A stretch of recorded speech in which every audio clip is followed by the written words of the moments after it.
Hello, everyone, and welcome. Hello and welcome, everybody. We're waiting for a handful more people to join, but we thought it's 5:02. It's time to start. My name is Eric Morand. I am the head of the School of Clinical Sciences, one of the schools which makes up Monash University's Faculty of Medicine, Nursing and Health Sciences. And it's my privilege to open the proceedings today for the MHTP Open Day. I'll begin by acknowledging the traditional owners of the land on which we now sit and the lands from which you join this meeting virtually, and acknowledge the elders past, present and emerging. I want to also acknowledge that it's a difficult day for us here in Victoria or wherever you are. We've had a lot of difficult days. Actually, the incremental size of the additional restrictions put on us by the government today is actually quite small if you've been obeying the rules, quite big if you haven't. But I think everybody feels as though this is another big negative step, just when things were looking more positive. So everyone's feeling it a bit, including me, including everyone on this call, I suspect. So just understand that we're thinking of you, we're in this together, and better days are ahead.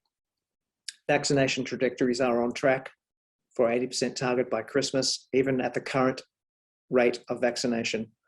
And all forecasts are for the rate of vaccinations to actually go up. Therefore, that date may even come sooner. Let's hope. So I'm going to make the first small presentation to introduce you to our precinct. And then there'll be a number of other presenters. The person following me immediately will be Professor Elizabeth Hartland, the head of the Hudson Institute. And then a number of other sessions that follow to talk to you about the various research opportunities at our campus. So I will share my screen. And away we go. So welcome to the MHTP Open Day for 2021. The agenda is, as I said, my introduction and welcome, followed by handing over to Liz Hartland, and then by the head of our PhD training program, Professor Kate Loveland. Then Shay Game will talk about the student experience here at the site, and there'll be Q&A with the panel. So in case you don't know where we are, we thought we should give people a little bit of orientation. The arrow on this map is pointing at the MHTP, the Monash Health Translation Precinct, which is the collective name we give to the research and translational research activities based at the Monash Medical Centre campus, right next to Monash University. The university is just a 10-minute walk or a 15-minute drive, as I always like to say, away from us here at the hospital. And CSIRO and other important pieces of research infrastructure are also right in our backyard. And for those who navigate by shopping centres, Chadstone Shopping Centre is about 10 minutes down the road between us and the city. This is not advancing for some reason. Here we go. Okay. One of the things that's important to know about the research that takes place at this campus is that we share this campus with Monash Health. Monash Health is Victoria's largest, and by some measures, Australia's largest health service. In 2019, it saw 3 million episodes of care, that is patient attendances in the emergency department, operating room or inpatient admission, 250,000 hospital admissions, nearly 250,000 last year, emergency department presentations, 50,000 elective surgeries. It's a gigantic health service. And not only is it large, it also covers every single clinical discipline, from pre-fertility through obstetrics, infant health, pediatrics, adolescents, adults.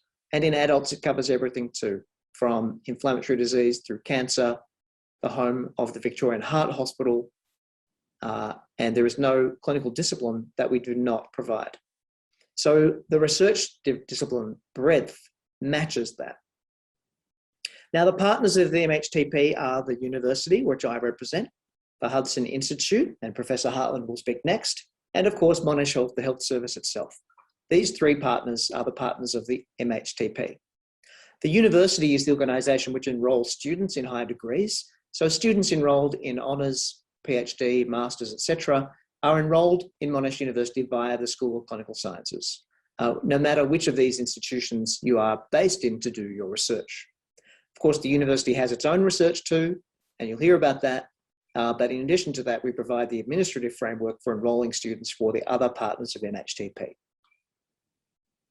So the school comprises 8 academic departments, 5 university research centres, and as I've mentioned, it's also the university touchpoint for the Hudson Institute, which you'll hear more about from Professor Hartland in a moment.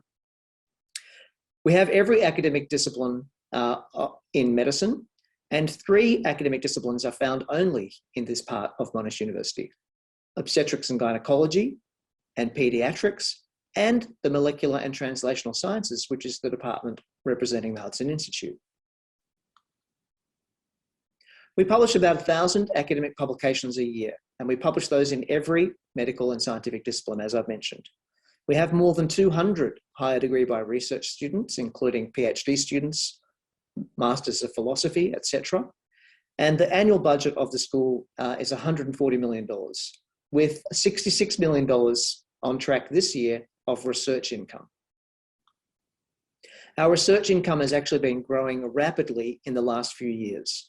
These data show the total research income in various categories. The categories might not mean much to you at your level, but basically this includes competitive grants, industry grants, contract research, etc. And our research income last year was 60 million, on target this year for well above that. This growth trajectory reflects the attractiveness of our campus for research and of the different kinds of research that we do. That's been tracked alongside growth in the number of research students that we have, showing here by total number of students. As you can see, the total number now is 253 actual people. Some of them are part-time, so the full-time equivalent is 174. So what have we got going on here that's special? One of the things that we like about working here is the mixture of professional backgrounds of our research leadership. We have clinicians, we have fundamental scientists, translational scientists, and they work in an overlapping and contiguous way. One photograph here of a hematology research group headed by Associate Professor Jake Short, shown here. He's a doctor who works in the hospital part of his time and leads his research group at other times. His research group includes other doctors, but also many science graduates and PhDs. Basic scientists can have a great career at our site.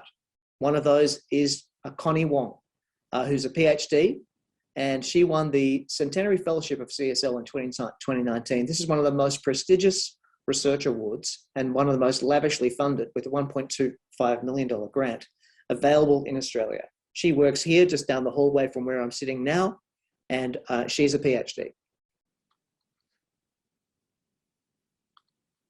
Sorry, having a slight projection issue. Okay, so there's a massive variety of projects that you can do. I won't dwell on this because all this information is available to you online, but some recent students have studied endothelial function in heart disease.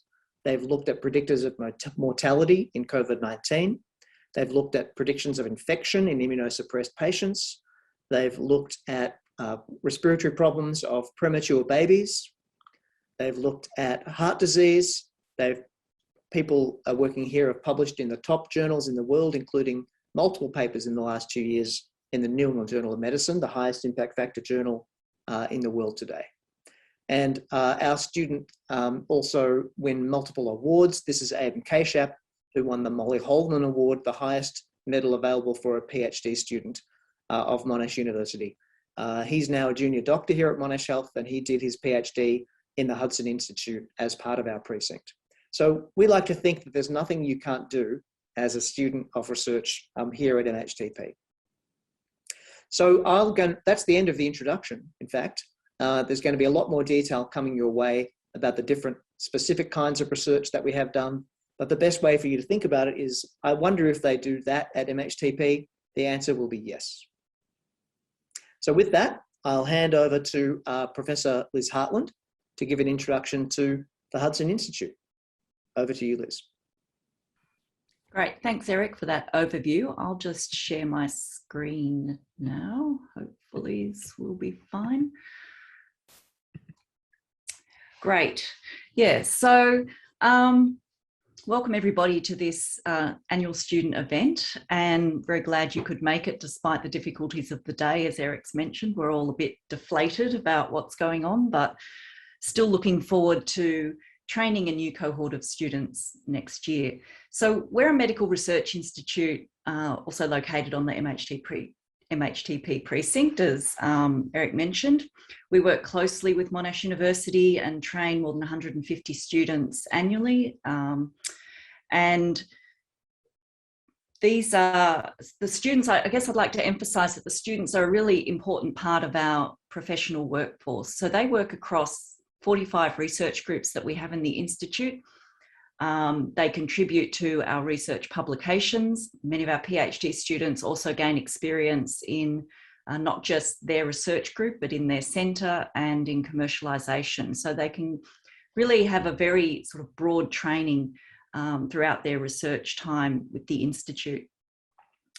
And they contribute to the life of the Institute as well. You know, we love having the students around, and many of them not only stay from honours through to PhD, but often stay for a couple of years after their PhD if they can as postdocs. And what we do at Hudson Institute is similar to what happens in the School of Clinical Sciences. We have people who work across this so-called pipeline of research. So we have many scientists working in what we call the discovery end of research, so exploring biological mechanisms of disease. We have other people who then take those discoveries and are able to, translate them into new diagnostics and treatments. And then we have yet more people working right at the end of the sort of application pipeline in clinical trials. So testing the effectiveness and safety of different medical advances in patients. And all that spectrum of research is possible in the MHTP precinct. We have certain areas of focus. So these are really the broad themes across the Institute. We have more than 120 people working in inflammation. So this is exploring how the body's inflammatory response to infection or different types of injury or disease that helps us to fight infectious diseases, but also when the inflammation is problematic or unrestrained or chronic, then it can lead to things like COVID-19 and autoimmune diseases and cancer. And this inflammation theme that we have in the Institute really crosses into our other areas like reproductive health and pregnancy. So we're answering questions around infertility and pregnancy complications. We work in infant and child health, so trying to protect newborns from the complications that they experience by being born too early, and looking at the critical aspects of the early weeks of life to help children to thrive and develop as best they can. We have a growing area of work in cancer, and particularly in children's cancer. So we have a large precision medicine program looking at how we can try and tailor better treatments to children who are diagnosed with brain tumours. And then we also have a large group working in what we call hormones and health. So that's really understanding how our hormonal or endocrine system helps to keep us healthy, and what happens to this system when we are suffering from different diseases. So through this, we focus on some pioneering new treatments as well. So cell therapies, trying to deliver on the promise of stem cells to treat tissue damage and chronic disease. Precision medicine, which I mentioned, which is tailoring treatments to individual patients. Immunotherapy is a huge new area of therapeutic development that acts by trying to treat diseases by activating or suppressing the immune system. And also a really new area of therapy, which is harnessing the potential of the microbiome, which are the natural microorganisms that inhabit the human body, and try and use these in medicine. And as a microbiologist, that's an area that's very close to my heart. So then really, again, just to emphasise how much of a role the students play in the Institute, their discoveries are featured in media and our social media. So even if you don't come to study with us, which I hope you will, but then please do follow us on social media. We have a really active Hudson Institute Student Society that also includes School of Clinical Sciences, that creates events throughout the year. It's been very difficult for them in the last 18 months, but nonetheless, they still have some really positive social events and help to create a sort of very nice academic environment for the students. And then when we will be allowed out again together, we have a student retreat. So that's held every 2 years so that students can get together and talk about their research and talk about what it's like as a research student, and with some career mentoring and development as well. So all the information about our research projects you can find on our website. So please do take a look and let me know if you have any questions, and happy to answer anything you might want to know by email. And that's it. Stop share. There we go. Thanks, Liz. And then I think the next person to speak is Professor Kate Loveland, who directs the high degree bioresearch programs here at MHTP. Thanks, Kate. Oh, hello, everyone, and cheers on such a wonderful day. The great thing is that we are considered essential workers, and we like to feel like we're actually enabled to make progress no matter what. And I think that one of the things that's lovely about being at this precinct is the enthusiasm for research discoveries and for training students. So I have the opportunity to give you an introduction to how you might go about deciding that you want to take research training here at our precinct. I'll touch on honors, masters, and PhD, not in any great detail. Hopefully you'll feel compelled to investigate your options and ask us questions either right after this presentation or get in touch anytime. So if I remind you what you would get if you come here to do your training, well, like anyone who gets a research degree, you will have a qualification that demonstrates you're highly skilled in biomedical research.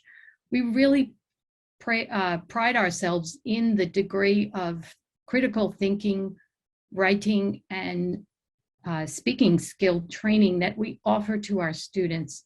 And we are really highly engaged across the precinct in trying to ensure that our students get to see other students who are really good, as well as their supervisors, to learn how to make themselves as good as they can be at these skills. You'll also have the opportunity to engage in training in the state-of-the-art research platforms that are here, as well as others at different sites. So it really depends on your project, but we're pretty sure that we have what it is you need in order to advance your research ambitions. The other thing that I think is really cannot be understated or cannot be overstated is how important it is that here we have colleagues that are truly dedicated to improving human health and well-being. And not only yours as a student who might engage here, but really they have the capacity to reach into the community and make a difference. So if that's something that appeals to you, this might be a great place to spend the next year or several. So if you think you want to do research here, what do you do next? Well, come and talk to us. There's nothing that we love more than talking to you about the kinds of things that excite us and keep us looking around the corner to the next discovery. So our research, I have to say, is quite amazing, and it's quite diverse. One of the things that you've just heard from both Liz and Eric is the diversity within the Hudson Institute with the different centers focusing on cancer, reproduction, endocrinology, maternal and baby health, and inflammation. But also within the School of Clinical Sciences, you can see there's a vast suite of research areas where there is expertise that is available to you. So if you imagine this array of different areas where you can do research, and then expect that possibly you could be the person who provides the crosstalk between the disciplines and the departments. And you might come to a point where you realize this is a really, really special place to work.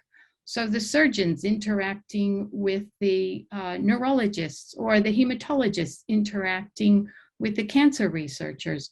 There are so many different possibilities for intellectual discoveries or intellectually driven discoveries that capitalize on the different technologies that are here.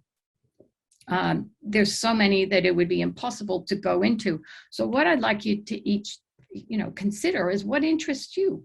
What skills do you want to end up with by the time you've finished either an honors year or a master's or a PhD? So some people are really interested in understanding the fundamental biological questions. They may be very interested in adopting mouse models in order to study them, because there's certain things you can't study in a human being. But if you're fascinated by the human form and being able to understand some aspects of physiotherapy, for example, you may decide that you want to work in that arena. Some people love the idea of getting into the lab, getting their hands wet, using new technologies, understanding the new genomics, or capitalizing on the latest technology in imaging. We have the capacity to offer you access to each of those. Clearly, you probably can't do it all at once, but you will be around people who are doing those things. And that's where it's great to be part of a system where the students are often the interface between different disciplines. And as supervisors, that's one of the things we really encourage in our students, is that they meet one another and meet others. So once you've come up with an answer to what do I learn more about, how do I learn to have an impact, that would be through finding a project, finding a supervisor, an area that you want to work on. I really recommend that you spend the time thinking about the practicalities of what life is like as a student. It's a big commitment to make. For honors, it's 6 months, spanning six or more months. And in a master's program, it can be up to 2 years, and a PhD, 3.5 years. So you want to ask the questions about how often you'll be meeting with your supervisors, get a feel for what the groups are like, how often they meet, how do they interact, and ask questions about who's going to teach you the skills that you need in order to succeed in the assessments that are required for you to meet the degree qualifications. So I put a few questions up here that you may want to consider, and it's all relevant to the particular degree that you're seeking. So obviously with an honors student, in that case, it's your first time out into doing independent research or semi-independent research, so you'll get a little bit more help. Once you graduate into the master's or PhD arena, you're really going to have to drive this yourself, but we are there to help you. So let me assure you, you're not jumping into an abyss. So the honors year is a great way to get a taste of that. In 2021, so this year, we've had over 50 honors students enrolled across multiple School of Clinical Science departments, including the Hudson Institute. And most of the students that are based here enroll in either the Bachelor of Biomedical Sciences honors, that's through the Faculty of Medicine, or the Bachelor of Science in honors, so in the Faculty of Science. So both of these units are similar, but they have slightly different entry requirements, and some students are eligible to enroll in either one. No matter which one you end up in, you will complete coursework assessments requiring that are attributed about 40% of your grade, and then a research project, which will culminate in production of a research thesis that comprises about 60% of your final grade. So in order to find your way into an honors program, I'd get onto it, start looking for the supervisors, find the ones that have projects that interest you, and introduce yourself. You'll need to check if the project you want is still available, and you'll want to make sure that you meet the research team, talk to the staff and students. This may have to be virtual for the next few months, but it's certainly worth getting a feel for how the communication works. Make sure it's a good fit for your needs and background. And if you're excited, then sign up. So the point number 4 is really important. You need to be very clear about what your expectations are, and you need to make sure you know what their expectations are, because the fit is really important. So your supervisor or a potential supervisor will probably ask to see your transcript. They want to know what courses you've had, how you've done. They may not care if you hadn't had perfect marks all the way through, but they'll want to know where your strengths are and where you might need a little extra help. A lot of times the projects can be varied in order to fit the student's capacity. So don't take that as a sign that they're checking up on you and that they're really interested in finding out who you are. So if you're ready, go ahead and sign up. And where you sign up will depend on your background to date, as well as where you're going to enroll. So the important parts in terms of the practical bits are that the calls will come out between October and November for the first semester next year, and in June and July for the second semester. And I know this year there were limited places for the second semester, so you probably really want to be considering your options sooner rather than later. And the main enrollment is starting in semester 1. The main contact you'll need will be Professor Mark Hedger, who's convening the honors year, and Gabrielle or Gabby Konev, who is the administrator for the program. So if you note down those names, or you'll see them on the brochures, make sure that you contact them. The co-conveners in the school are Paul King and Amanda Thrift, and they can also assist. So for a master's or a PhD, it's pretty much the same starting point. You need to find a supervisor and a project that excites you. It's a long-term commitment, so invest the time in it. Make sure you meet the supervisors and the research team and check that it's a good fit. You'll want to find out how others have fared passing through the lab, find out what their outcomes have been, and make sure that they're projects that interest you, because you'll be working alongside the others in the research team. But to apply for this, you'll go online through the Monash Graduate Research Organization, or as we call it, MGRO, and you'll have to make sure that you can complete the English proficiency and the research qualifications check. So you can't just enroll because you want to. You have to demonstrate that you are appropriately qualified in terms of your training background to engage in a higher degree. You'll complete an expression of interest that demonstrates the supervisor agrees to support your application, and you will need to provide academic referees. I note here that there are 4 scholarship application rounds for the year. The deadlines are listed on this slide: 2 for domestic students, 2 for international students, and they are very competitive. So please get in as soon as you're interested. If you register your interest, if you are, you can get some advice to find out how competitive you are for these scholarships. But you can enroll anytime in the absence of a scholarship, if that is what you want to do. So within the Faculty of Medicine, Nursing, and Health Sciences, which is the umbrella faculty in which our school resides, you will choose one of the, if you enroll as a PhD student, you will choose one of the 2 doctoral training programs, and these will help extend your research training and prepare you for professional life beyond your PhD. So there's coursework in the translational research program that encompasses specific background exposure to translational research needs, biostatistics, bioplatforms, bioinformatics, blood diseases. There's some really intensive courses that are really great for introducing you to a deeper dive into some of these areas.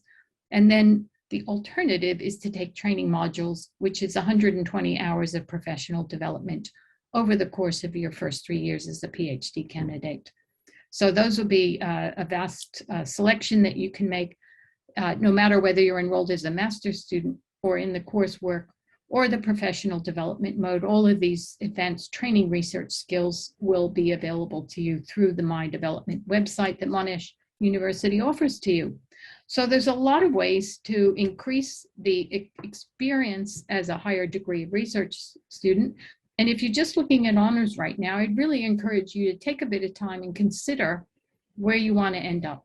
So choosing your honors project, choosing your master's or PhD program, please understand that we as supervisors are really excited about meeting new people, helping you to become your best as a researcher, as a critical analysis, a person with a critical analytical skills, but also to help you communicate what you learn about your own discoveries and learn about the world of science. So thanks for coming, and I'll stop sharing now and hand over to Shay Game, who is the president of the Student Society. Thanks, Kate, and over to you, Shay. I'll just quickly share my screen. Awesome, everyone can see my screen? Yep. Perfect. All right. Hi, everyone. My name is Shay Game. I am a first-year PhD candidate at the Hudson Institute of Medical Research, and I'm also the 2021 president of the Hudson Institute and School of Clinical Science Student Society. I thought that I would start off by just introducing a brief summary of my academic and research journey so far. Straight after high school, I went and studied an undergraduate degree in a Bachelor of Biomedical Science at Deakin University, majoring in infection and immunity. Towards the end of my bachelor, I started thinking about the possible career avenues I could take, but I'd heard such great things from friends who had completed their honours in the laboratory skills and techniques that they had learned. I also realized in my final year of my undergraduate, I didn't really enjoy my major of immunology, but I really loved the very few genetic units I was able to take, and I wanted to learn more about genetics and epigenetics. So I attended the very event you're at now, and I knew immediately that the Hudson was where I wanted to undertake my honours. I read through all the Hudson honours projects, highlighted all the epigenetic and genetic programs. But something was also drawing me to cancer research, and that is exactly the honours project I went on to do in 2020 with Dr. Jason Kane. My honours project studied the epigenetic dysregulation in a pediatric brain cancer called diffuse intrinsic pontine glioma. Honours had many ups and downs, but overall was a very enjoyable, rewarding, and fun year. I learned so many new, cool, and exciting laboratory techniques, made lifelong friendships, and got to spend every day with like-minded scientists. I felt so engaged in the research that I decided to continue on my project into a PhD, and this is where I'm currently at. My takeaway from honours was that research is very exciting. I loved being in the lab and learning new skills, although sometimes it was also very challenging, especially when experiments didn't work or there was deadlines or like a lot going on in the lab. But most of all, it was really rewarding. It was rewarding when I was able to apply skills I'd learned in my undergraduate degree, rewarding when I learned new skills I'd never used before, rewarding when I presented my first presentation on my research to the entire Centre for Cancer Research. And most of all, it was rewarding when I submitted my final thesis. Honours can be very daunting, but here are the reasons why the challenge was very worth it. The challenge was worth it because you learn so many new, cool, and scientific skills that are very transferable. Looking back at the scientist I was, I'll just start the video. Looking back at the scientist I was at the start of my honours to the scientist I became is still mind-blowing. I thought after my degree I knew so much, but working in a laboratory is very different to just learning about the skills and techniques. It was amazing to watch myself grow and apply everything that I had learned in my undergraduate degree, but also advance and develop all my skills and knowledge. We also get to become an expert in a field, and for me that was pediatric brain cancer, and I thought that was very cool.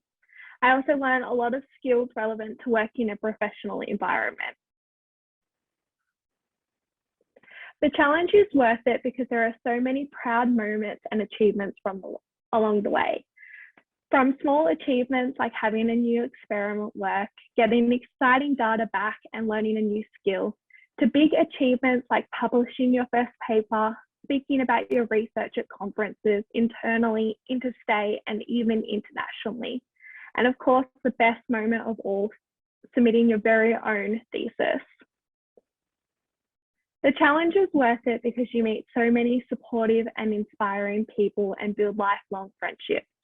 Honours wouldn't have been possible without my lab group, especially my supervisor. I built amazing friendships with the other students in my lab group, and my supervisor would all help each other out, especially as we were all doing similar research. They could answer any of my questions, help me when I needed, and debrief and support each other on the hard days. We even went on fun lab outings together. The Hudson and School of Clinical Science is organised into centre and departments. As mentioned earlier, I am from the Centre for Cancer Research, but there are many other centres and departments, and I met so many other amazing students from not only my own centre, but also all around the institution. You can connect with these students through the honours units that you undertake, and as well as the Hudson and School of Clinical Science Student Society. The Hudson and School of Clinical Science Society is a student-run committee. The society aims to bring research students together from every centre and department to share ideas, build friendships, network and support each other both academically and socially. We hold lots of events, including but not limited to Dumpling Night, Christmas in July, a biannual student retreat in Phillip Island, and so many other fun events like escape rooms, movie night, cocktail and trivia night, and an annual 3-minute thesis competition where students get to present their research. It's a great opportunity to connect with other students, and I have made so many wonderful friends by both attending the events during my honours and joining the committee during my first year of my PhD.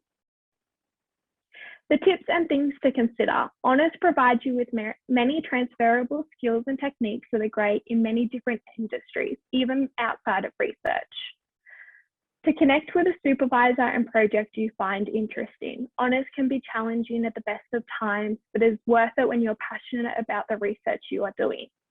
I personally picked my supervisor because he made me feel very passionate about the research, and the students in his lab made me feel very welcomed and like I would fit in.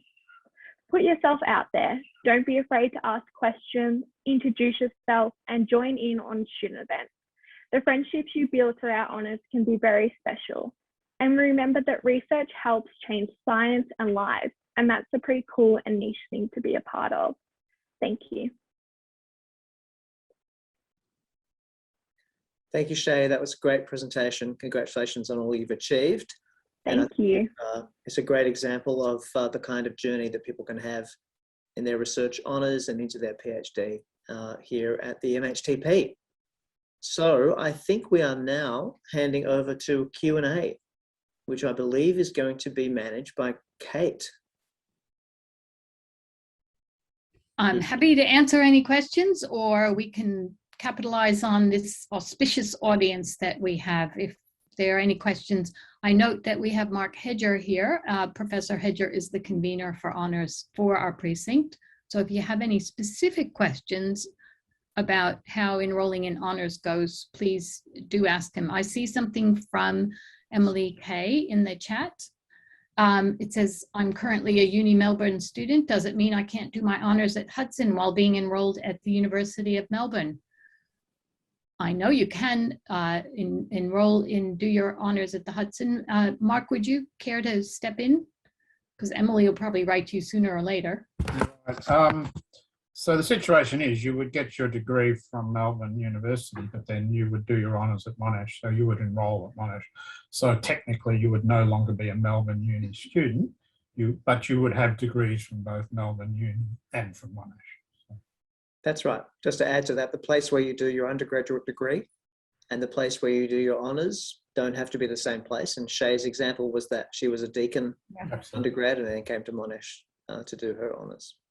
Does that answer your question? Yes, it does. Thank you. Okay. Anyone else have a question? Okay, Sophie has written, I missed the start of the meeting because of work, but what is the cutoff date for honors enrollment at the Hudson? Mark, I don't know if the cutoff dates are advertised yet. Generally, they're in October, aren't they? Late October? Yeah, so I think usually the website goes up between October and November. Okay. There is a nominal deadline, which is in November, sort of late November. Usually that date is a little bit flexible. So if you miss the deadline, and for example, we have a number of students who go out, finish their undergraduate degree, go off, and then maybe around Christmas time, they suddenly decide maybe they want to do honours. And so we do get a few students appearing after Christmas, even though the deadline has passed. A caveat for that has been that the last year, we've had a very high intake into honours, and we are sometimes getting close to full. So the earlier you can enrol, the better. But the hard deadline can be flexible if you change your mind, later after the deadline. So that's the practicalities of it. There's another question here from Olivia, who's asking, what is the ideal way potential honors students should be reaching out to supervisors? Should we email directly, I presume, or reach out via Supervisor Connect? I've had approaches both ways. Personally, I find an email that is tailored to me, not a generic one that says dear sir or madam, is much more impressive, especially if you've taken the trouble to try and learn a little bit about why you might be contacting me.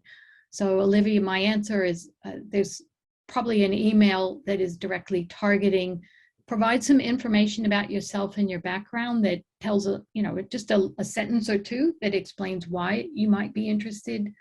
That could be very effective at generating the answer that you seek. Yes, I agree with that. I think Supervisor Connect is a great way to explore the range of projects and supervisors that are out there.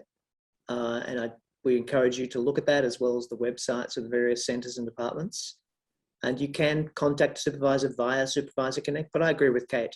I think a direct approach to the person is more personal, and we're all people. So we like to be approached personally. I think it makes a difference. Yeah. Thanks, Eric. So we have another question from Wu Yu Lin. Hi, I'm enrolled in Advanced Pharm Sci at Monash Uni. Would I do my honor at Hudson? That's entirely up to you. If you find a supervisor and projects where you are accepted, that certainly could be possible. So that would determine which, as I understand it, which of the programs honors programs you'd enroll in.